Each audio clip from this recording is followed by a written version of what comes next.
रात गहरी थी, हवा ठंडी और आसमान में एक अजीब सी खामोशी पसरी थी। एक साधारण सा लड़का अपने घर की ओर जा रहा था। चलते चलते उसकी नजर अचानक एक पुराने जंग लगे घंटे पर पड़ी, जो बिल्कुल रास्ते के बीचों बीच पड़ा था। उसे देखकर कोई भी सोच जाए ये यहाँ कैसे आया। लड़के ने झुककर उस घंटे को उठाया और बस उसी पल से कहानी पलटनी शुरू हो गई। जैसे ही उसकी उंगलियां घंटे को छूती हैं, चारों तरफ की दुनिया ठहर जाती है, हवा रुक जाती है, पत्ते थम जाते हैं, यहाँ तक कि गिरते पत्ते की आवाज भी जम जाती है। और तभी कानों में एक धीमी सी फुसफुसाहट गूंजती है, तुमने कालचक्र को जगा दिया है। आवाज बूढ़ी थी, ठंडी थी और ऐसी लग रही थी जैसे सदियों से किसी का इंतजार कर रही हो। अगले ही क्षण चमकदार रोशनी फैलती है और उसके सामने धुंधला सा चेहरा उभरता है। अब तुम्हें अपनी एक भूल सुधारनी होगी, वरना समय स्वयं तुम्हें सुधार देगा। इसके बाद सब कुछ फिर से चलने लगता है,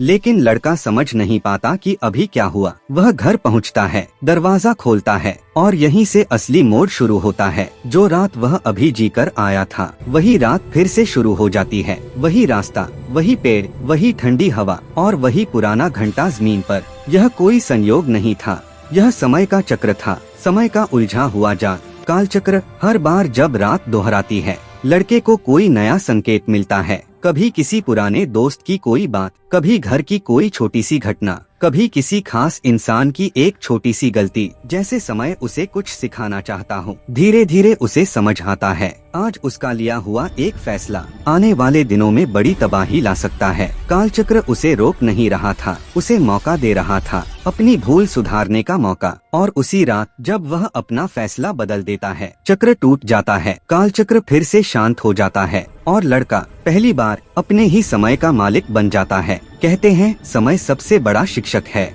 और समय बिना वजह किसी को दूसरा अवसर नहीं देता।